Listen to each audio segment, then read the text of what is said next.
At first, it felt like the most natural thing in the world. Every night she let him climb into bed, his body warm against hers, his breath steady as they drifted off together. It started with small touches, innocent, comforting. But then something changed. Her body began to feel different, weaker, drained. She couldn't explain it, but every morning she woke up feeling worse. And months later, when she finally discovered the shocking truth, it was nothing like she had imagined. Emma Carter took a deep breath as she turned the key and stepped into her new apartment. The space was modest but modern, with warm wooden floors and large windows that bathed the room in natural light. It was hers, the first home she had ever owned after years of renting cramped spaces with roommates. She should have felt proud, excited even, but as she placed the last of her moving boxes down, a strange feeling crept over her. The silence. For the first time in years, there was no background chatter, no footsteps in the hallway, no laughter from a shared living room, just an empty apartment and the distant hum of city traffic outside. That night, she lay in bed staring at the ceiling, the silence pressing down on her. She had longed for independence, but she hadn't expected loneliness to come with it. By the next morning, she had made up her mind. She needed companionship. A new friend. A week later, Emma found herself at Sunridge Animal Shelter, walking past rows of eager, barking dogs. She had always loved dogs, but had never been in a position to own one before. Now she had space. Now she could provide a home. As she moved past the kennels, she noticed a German shepherd sitting quietly in the back of his enclosure. While the other dogs barked for attention, he simply watched. His deep brown eyes met hers, unreadable but calm. Emma knelt down, extending a hand. Max hesitated, then slowly approached, sniffing her fingers before pressing his head lightly against her palm. "I'll take him," she said without hesitation. Settling in. She had read that rescue dogs sometimes took weeks to adjust. But to her surprise, Max settled in much faster than she expected. Within days, he had found his favorite spot on the couch and learned the exact time Emma came home from work. He was quiet, observant, and fiercely loyal. At night, she set up a dog bed near her bedroom door, giving him his own space. The first night, he curled up on the bed obediently, his body rising and falling with slow, steady breaths. The first time. On the third night, something changed. Emma woke up to warmth against her legs. Confused, she shifted slightly and realized Max was on the bed. She frowned. She was sure she had left him on his bed near the door. "Max," she murmured sleepily. "Down."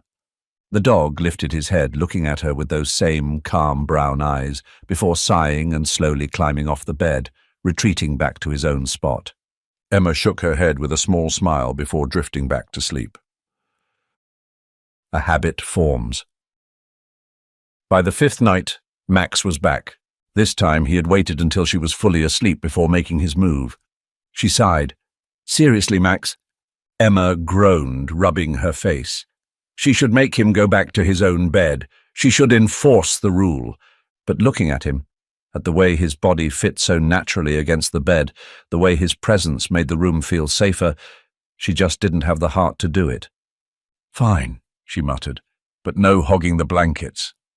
Max gave a contented sigh, resting his head back down. And just like that, the habit was formed. At first it was subtle. Emma would wake up feeling a little groggy, rubbing her temples as a dull headache settled at the base of her skull. Nothing too concerning, just the usual morning fog, she told herself. Maybe she needed to cut back on late-night Netflix binges. But as the days passed, the grogginess didn't fade. It worsened. She began waking up feeling drained, as though she hadn't slept at all. Her limbs felt heavier, her movements sluggish.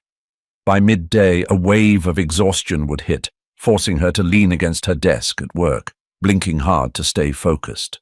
Her boss even commented on it during a meeting. "You okay, Emma? You look exhausted." She forced a smile. Just didn't sleep well last night. Except she had. She had gone to bed at her usual time, curled under the covers with Max at her feet, his steady breathing lulling her to sleep, and yet every morning she felt worse. Max's strange behavior. At first she chalked it up to stress. Work had been demanding lately. Maybe her body was just reacting to the pressure. But then she noticed something that made her pause. Max wasn't himself either. Normally lively and alert, he now seemed sluggish, sleeping more during the day, moving slower when she took him on walks. He still followed her everywhere, still curled up on her bed at night. But his energy was different. And then there was the breathing. At night, Max's breath sounded heavier, almost labored. Sometimes he let out small coughs, barely noticeable, but enough for Emma to register in her half-asleep state. Other times, he would give a low whimper, shifting restlessly before settling down again. Was he sick? Emma knelt beside him one evening, running her hands through his fur. He felt warm but not hot. His nose was damp, his eyes clear, no fever, no immediate signs of illness. "Maybe you caught a cold, buddy," she murmured, scratching behind his ears. "Or maybe you're just getting used to the new place." She convinced herself it was nothing serious.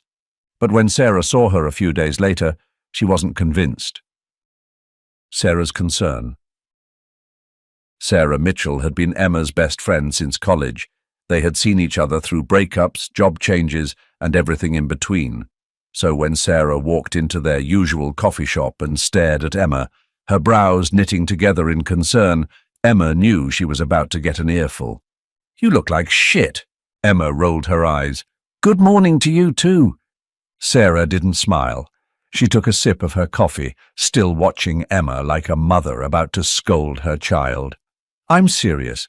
Have you looked at yourself? You've lost weight. Your skin looks pale. Are you eating properly?" Emma frowned, running a hand through her hair. I guess I haven't had much of an appetite lately." Sarah set her cup down with a thud. "Emma, that's not normal. And the dark circles under your eyes? You look like you haven't slept in weeks." "I have been sleeping," Emma muttered, stirring her latte absently. "That's the weird thing. I should feel rested, but I wake up exhausted. Like bone-deep exhaustion." Sarah leaned forward, lowering her voice. "Have you gone to a doctor?" Emma scoffed. "Sarah, it's probably just work stress." Sarah didn't look convinced. "Work stress doesn't make you lose weight, feel like a zombie, and look like a damn ghost." She paused, her eyes narrowing slightly. "Wait, didn't you say Max hasn't been himself either?" Emma hesitated. "Yeah, he's been acting weird too, sleeping more, breathing a little heavier." Sarah pursed her lips. "And that doesn't seem suspicious to you? You and your dog both feeling like crap?" Emma's stomach twisted slightly. She hadn't thought about it like that. Sure, she had noticed Max acting differently, but she had assumed it was just coincidence. Dogs get tired too, right? But what if it wasn't a coincidence? What if something was actually wrong? Brushing it off. Despite Sarah's concern, Emma still hesitated to make an appointment. The idea of going to a doctor, getting poked and prodded just to be told it was stress, didn't exactly sound appealing. So she tried to brush it off. She made small changes, went to bed earlier, drank more water, took Max on extra long walks, thinking maybe fresh air would help both of them feel better. But nothing worked. If anything, she started feeling worse. Some mornings she woke up with a dull pressure in her chest, like someone had been pressing down on it all night. Other times her head spun when she stood up too quickly. Her exhaustion started affecting everything. She missed texts from friends. She started zoning out at work, barely making it through meetings without fighting the urge to rest her head on the desk. Even her appetite had disappeared entirely. It was as if her body was shutting down bit by bit. And Max? He was barely moving some mornings. Instead of his usual enthusiastic stretches and tail wags when she woke up, he would stay curled up, only lifting his head slightly when she called his name. A flicker of fear settled in Emma's gut. Something was definitely wrong. The breaking point. One night, Emma collapsed onto the couch, utterly drained. Max lay at her feet, unmoving, his breathing slow and heavy. She felt her own chest rise and fall in sync with his, and for a brief moment, the strangest thought crossed her mind. What if we're both sick? What if it's something in this apartment? Except Sarah had been right. It was too much of a coincidence that both she and Max had started deteriorating at the exact same time. And as she lay there, eyelids growing heavy, she swore she heard something, a faint hissing noise coming from the direction of the heater. Her heart skipped a beat. She turned her head slightly, eyes locking onto the metal vent near the floor. The apartment had central heating, something she hadn't paid much attention to. Had it always made that sound? She wasn't sure, but as she drifted into unconsciousness, one thought kept echoing in her mind. Something is wrong. Emma sat in the driver's seat, gripping the steering wheel tighter than usual as she glanced at Max in the back seat. He lay curled up, his head resting against the seat, his breathing slow and steady. Normally, a car ride would excite him. He'd stick his head out the window, ears flapping in the wind, tail wagging. But today he barely reacted. She pressed her foot to the gas pedal and headed towards Dr. Robert Hayes' clinic, hoping for answers. The veterinary clinic was small but well kept, the scent of disinfectant lingering in the air as Emma walked through the glass doors with Max by her side. The receptionist, a woman in her early 50s with kind eyes, smiled warmly. "Hey there, Emma." And Max. Emma had been coming here for the past month to get Max's initial vaccinations and checkups after adopting him. But today felt different. "Of course, you can go right in," Marla said, nodding toward the familiar examination room down the hall. Emma swallowed hard and led Max inside.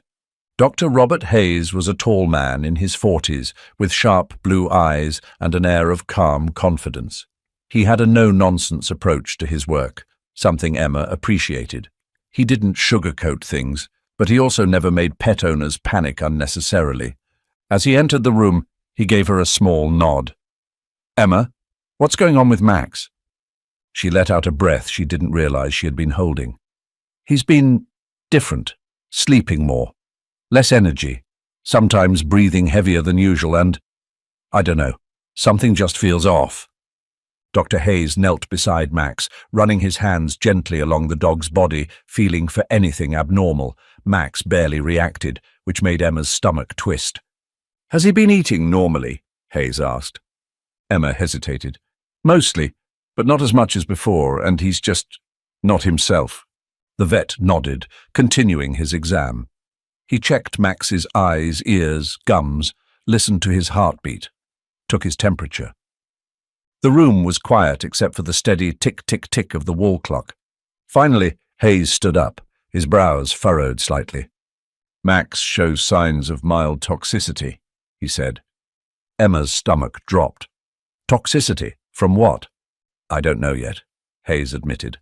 "His vitals are stable, but his fatigue, sluggishness, and minor respiratory changes suggest low-level poisoning. It's not severe. If it were, he'd be much worse by now. But something in his system isn't right." Emma felt a cold wave of dread wash over her. She had been worried about Max, but what really unnerved her was the fact that she felt the same way. Her hands tightened into fists. "I've been feeling sick too," she blurted out. Dr. Hayes's head snapped up. "What do you mean?" "I've been exhausted for weeks," she admitted, "waking up more tired than when I went to bed. Headaches, weakness, just drained. And it's been getting worse, but Max and I both started feeling bad around the same time." Dr. Hayes narrowed his eyes. He leaned back slightly, arms crossed over his chest as he considered her words. "That's not a coincidence," he said finally. "You and Max share the same space. If both of you are experiencing symptoms, it's likely something environmental." Emma's heartbeat quickened. "You mean something in my apartment?" Dr. Hayes nodded. "It's possible." He tapped his fingers against the side of the exam table, thinking. "If it was food poisoning, I'd expect digestive issues. If it was seasonal allergies, the symptoms would come and go. But this sounds more like prolonged exposure to something." Emma swallowed. The idea of something in her home, something unseen, something quietly making both her and Max sick, made her skin prickle. "What should I do?" she asked, voice quieter now. "For Max, I'll run some blood tests to check for any toxins," Hayes said. "But for you, you should see a doctor. Get blood work done. If your symptoms match his, that could give us a huge clue about what's happening." Emma nodded, though the thought of going to the doctor made her uneasy. She had assumed her exhaustion was stress, had convinced herself it would go away if she just got more rest. But if it wasn't? Waiting for answers. Emma sat in the waiting area while Dr. Hayes took Max to draw blood. Her foot tapped against the floor, her mind racing. What if this was serious? What if she had been slowly poisoning herself without even knowing? Sarah's voice echoed in her head. "You and your dog both feeling sick?" "That's not normal, Emma." She exhaled sharply and pulled out her phone. After a few seconds of hesitation, she dialed her doctor's office. A receptionist answered. "Hi, this is Emma Carter," she said, shifting in her seat. "I'd like to schedule an appointment. Something's not right, and I think I need some tests done." She felt a little ridiculous saying it out loud. She wasn't a hypochondriac. She had never been the type to run to the doctor over a little fatigue. But this wasn't normal. She needed to find out what was happening to her body, and she needed to find out fast. By the time Emma and Max left the vet clinic, the sun was beginning to set. The air was cool, the sky a pale gold fading into dusky blue. Max walked beside her, his steps slow but steady. She opened the car door for him, watching as he climbed in with less enthusiasm than usual. The drive home was quiet. For the first time since moving into her new apartment, Emma felt uneasy about returning. As she unlocked the door and stepped inside, a thought nagged at her. If Dr. Hayes was right, if something in her home was making her and Max sick, what was it? She turned on the lights. Everything looked normal, nothing seemed out of place, but the uneasiness lingered. That night, as she lay in bed with Max curled at her feet, her body felt heavier than ever. Her eyelids drooped, her limbs tingled, and as she drifted into an exhausted, almost dreamlike sleep, the last thing she registered was the faint, barely audible hissing coming from the heater vent. Emma's exhaustion had started as an inconvenience, a grogginess she could shake off with a strong cup of coffee. But now it was a constant weight, pressing down on her like an invisible force. She could no longer ignore it. "Emma?" Her head jerked up. Her manager was standing at her desk, concern evident in his expression. "You've been out of it all morning," he said. "Are you feeling okay?" She nodded weakly. "Yeah, just a little tired." His frown deepened. "You sure? You don't look great." She forced a smile. "I'll be fine." But as soon as he walked away, she felt a wave of dizziness hit her, forcing her to grip the edge of the desk. It wasn't just exhaustion anymore. Something was seriously wrong. Max's decline. Max had always been Emma's shadow, following her from room to room, tail wagging, ears perked up with curiosity. Now he barely moved.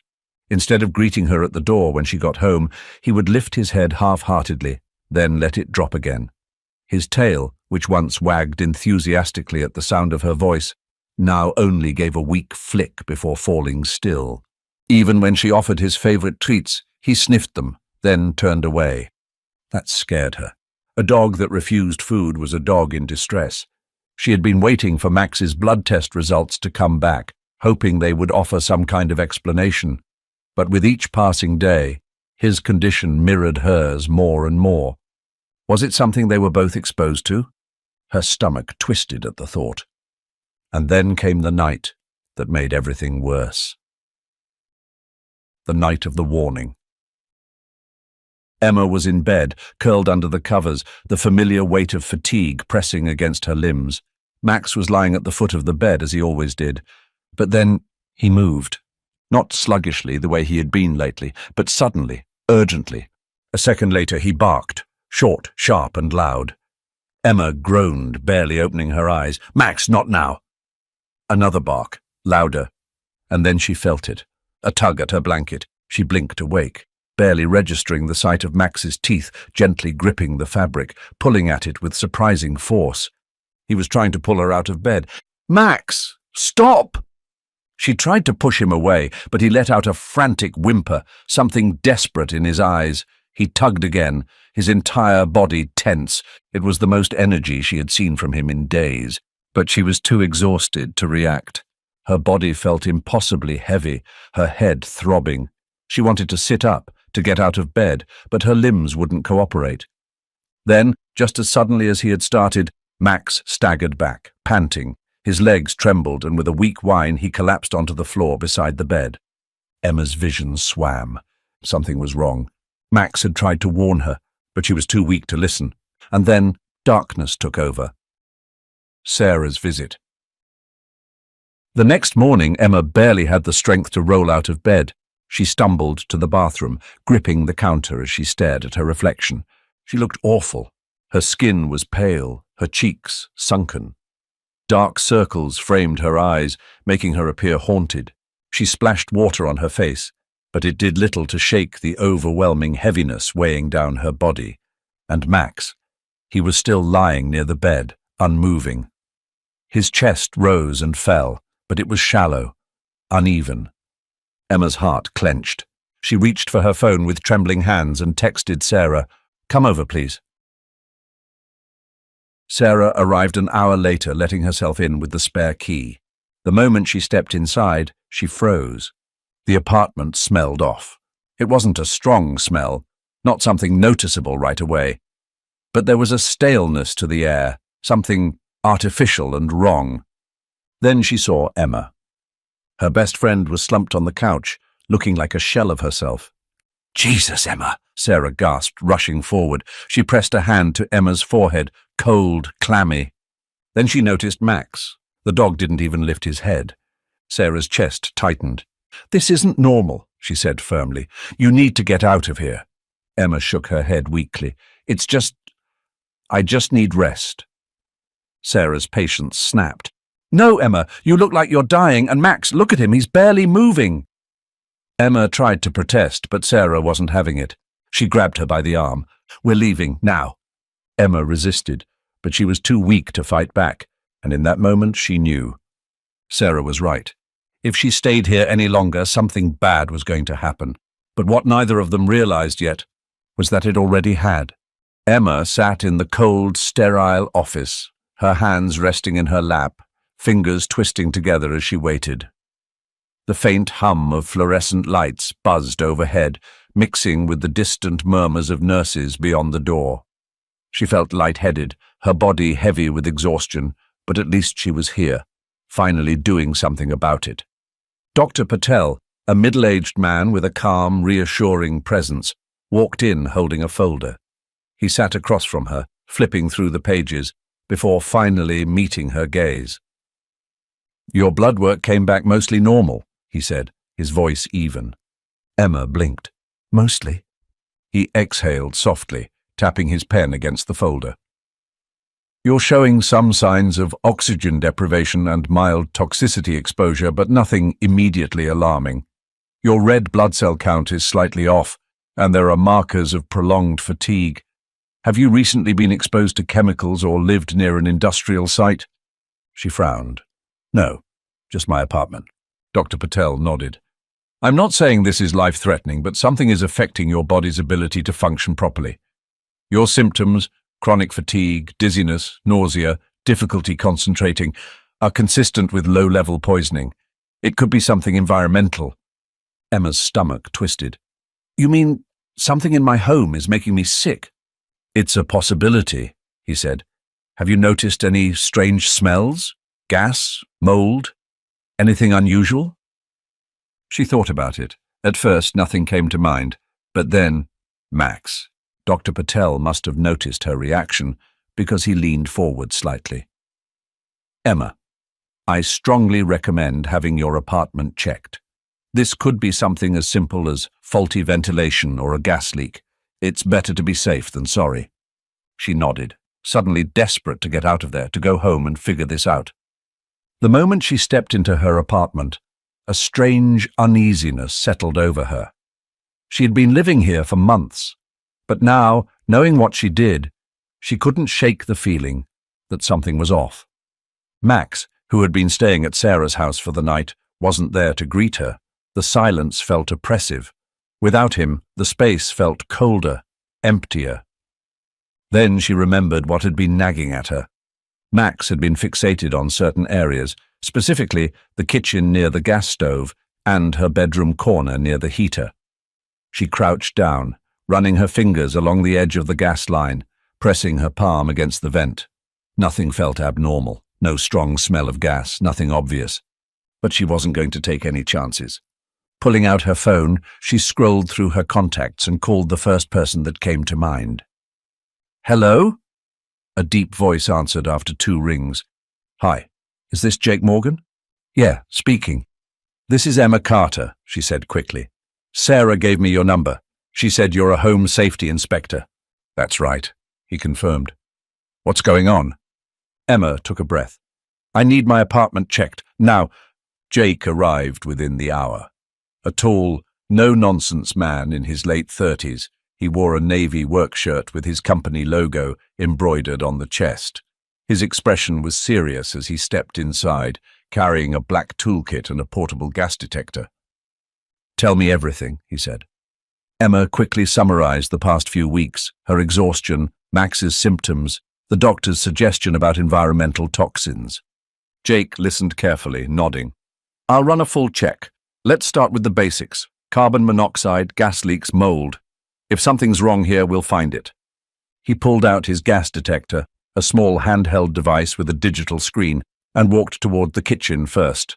Emma followed closely behind, heart pounding. Jake ran the scanner along the stove, the gas lines, and the wall. Nothing. "All clear here," he muttered. "No leaks."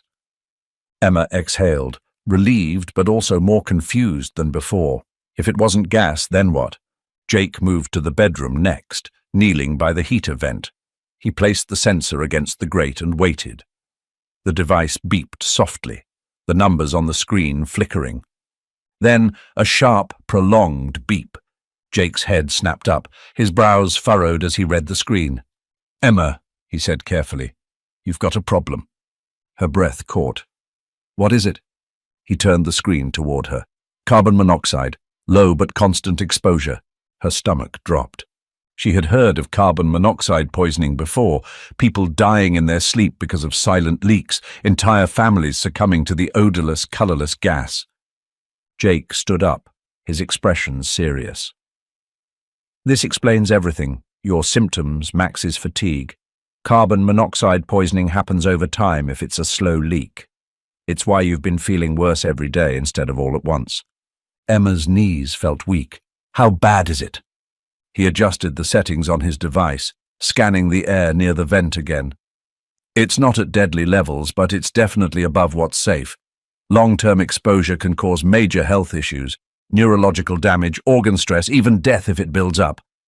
Her hands clenched into fists. "I had no idea." Jake's jaw tightened. "Most people don't. That's the danger. It's invisible." Emma felt a chill run down her spine. All this time, she had been breathing it in night after night, and Max had been suffering too. If she hadn't gotten checked, if she hadn't called Jake, how much longer would it have taken before it was too late? She swallowed hard. "What do I do?" Jake was already pulling out his phone. "First, open all your windows. Get fresh air in here. I'm calling a specialist to shut down your heating system and fix the leak. Until then, do not sleep here." Emma nodded, her hands trembling as she grabbed her coat. She felt stupid for not realizing it sooner, but as she stepped outside, inhaling the crisp, clean air, she realized how lucky she was. If she had ignored it any longer, if Max hadn't been there to warn her in his own way, she might never have woken up. Jake wasted no time. Within minutes of detecting the carbon monoxide leak, he was on the phone with a heating specialist, arranging for an immediate repair. Emma stood nearby, still shaken, her arms crossed tightly over her chest, as she tried to process everything. Her home, the place she had felt safest, had been slowly poisoning her. "Emma, you need to stay somewhere else tonight," Jake said firmly, tucking his phone back into his pocket. "I don't care if you crack every window in this place. It's not safe until the leak is sealed." She nodded, exhaling shakily. "I'll go to Sarah's." "And Max?" "I left him with her this morning. Thank God." Jake gave a small nod of approval before gesturing toward her coat. "Grab what you need. Let's get out of here." Emma didn't hesitate. She packed an overnight bag in record time, double-checking that her most important belongings were with her before following Jake out the door. As they stepped outside, the cool night air filled her lungs, fresh and clean, free from the invisible toxin that had nearly killed her. For the first time in weeks, she felt like she could breathe properly. The repair process. The next day, the heating specialist arrived. Emma stood beside Jake, arms wrapped around herself as the technician, a gruff, older man named Tom, knelt beside the heater vent, dismantling a section of the piping. He worked silently for a few minutes before letting out a low whistle. "Well, there's your problem," he muttered. Jake crouched beside him. "What are we looking at?" Tom pointed to a small crack in the heat exchanger. "This thing's been leaking CO for a while. Not a huge amount, but enough to make you sick over time. Surprised it wasn't caught during the last inspection." Emma's stomach churned. I never got it inspected when I moved in." Jake shot her a look. "Emma," she groaned, running a hand through her hair. I know, I should have, but I never thought—" "Most people don't," Tom cut in, wiping his hands on a rag. "You're lucky you caught it before it got worse. I've seen cases where people don't wake up." Emma shivered. She didn't need the reminder. She already knew how close she had come. Tom continued his work, replacing the damaged parts and sealing the leak properly. Jake, meanwhile, installed a carbon monoxide detector near the bedroom and another one in the hallway. "This thing will go off if CO levels start rising again," he explained, tightening the last screw. "No more guessing. If it beeps, you get out." Emma nodded, feeling a wave of gratitude wash over her. "Thank you, Jake," she said softly. He gave her a lopsided grin. "Hey, I like keeping my clients alive." A noticeable change. Emma stayed with Sarah for another 2 nights while her apartment aired out. By the time she finally returned, the difference was immediate. She woke up the next morning feeling refreshed, her body lighter than it had in weeks. The crushing fatigue, the headaches, the dizziness, gone. She stretched in bed, inhaling deeply, marveling at the simple absence of exhaustion. This was how she was supposed to feel. She hadn't realized just how bad it had gotten until now. As she sat up, movement at the foot of the bed caught her eye. Max. He was awake, too, fully alert, his ears perked, tail thumping against the mattress. His eyes sparkled with energy, a stark contrast to the lifeless gaze he had worn for weeks. "Morning, buddy," she murmured, reaching out to scratch his head. Max let out a playful huff and suddenly jumped off the bed, trotting toward the door, his body bouncing with excitement. Emma laughed, feeling her chest lighten for the first time in what felt like forever.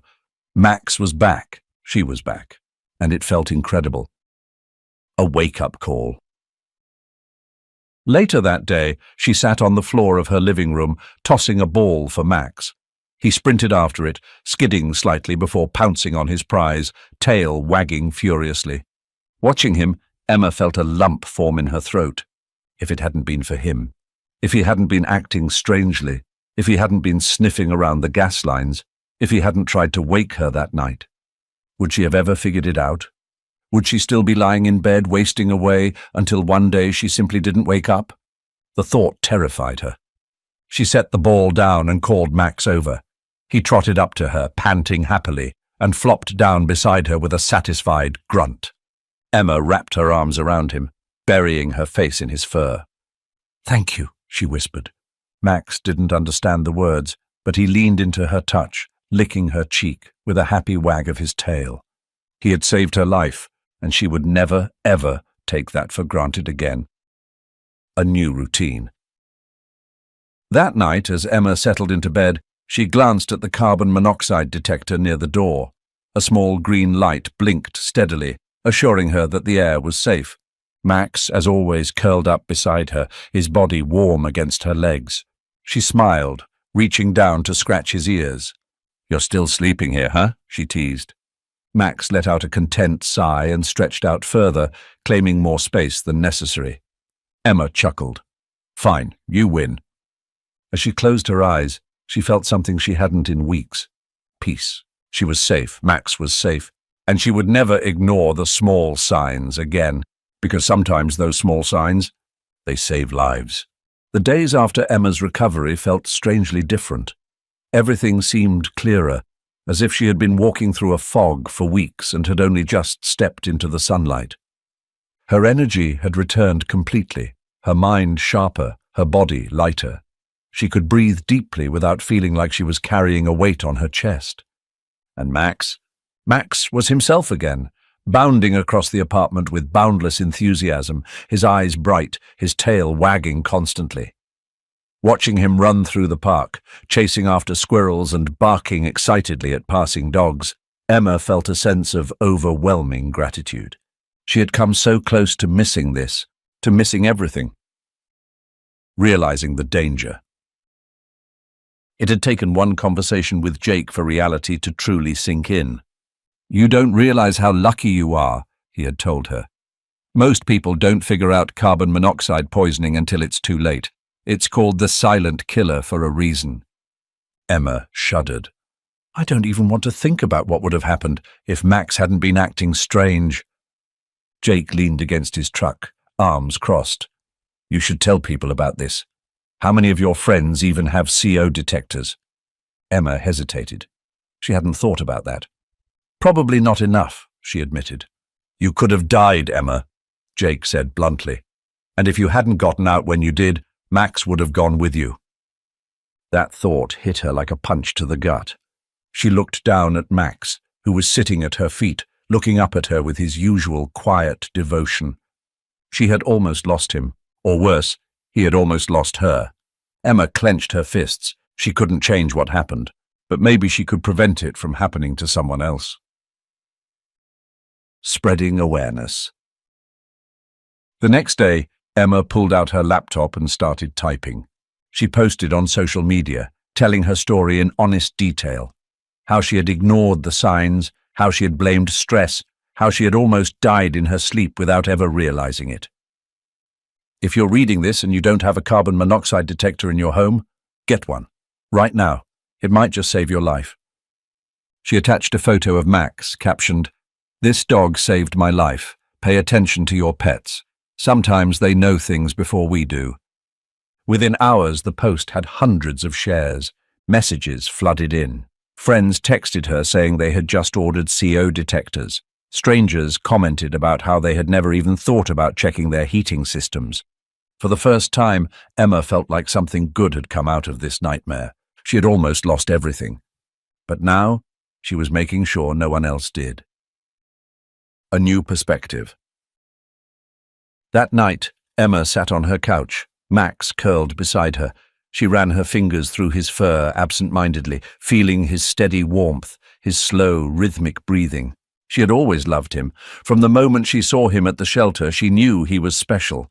But now he was more than just a dog. He was her lifeline. "Guess I owe you one, huh?" she murmured, scratching behind his ears. Max gave her a contented sigh, shifting closer, pressing against her side. Emma smiled. She had bought this apartment, hoping to build a home. And now, with Max at her side, she realized she already had everything she needed. A week later, Emma went to the animal shelter where she had first adopted Max. Not to adopt another dog, but to donate. She dropped off a box of CO detectors, handing them to the shelter manager. "Give one to every new adopter," she said. "Make sure they know." The woman looked at her, surprised, then smiled warmly. "Thank you, Emma. That's a great idea." As Emma walked back to her car, Max trotting beside her, she felt lighter. What had once been a terrifying experience had now turned into something meaningful. She had survived. And because of Max, she was making sure others would too. As she started the car and pulled onto the road, Max poked his head out the window, tongue lolling in the wind, a picture of pure joy. Emma laughed. Yes, this was a new beginning. Emma had learned a lesson she would never forget. Sometimes the things we can't see are the most dangerous. But through it all, one thing remained clear. Love protects. Max had saved her life, not by barking at danger or dragging her out of a fire, but by simply being there, by showing her what she had overlooked. And isn't that what love does? It watches over us. It warns us when we're too blind to see. It stays by our side, even when we don't realize we need saving. This wasn't just a story about survival.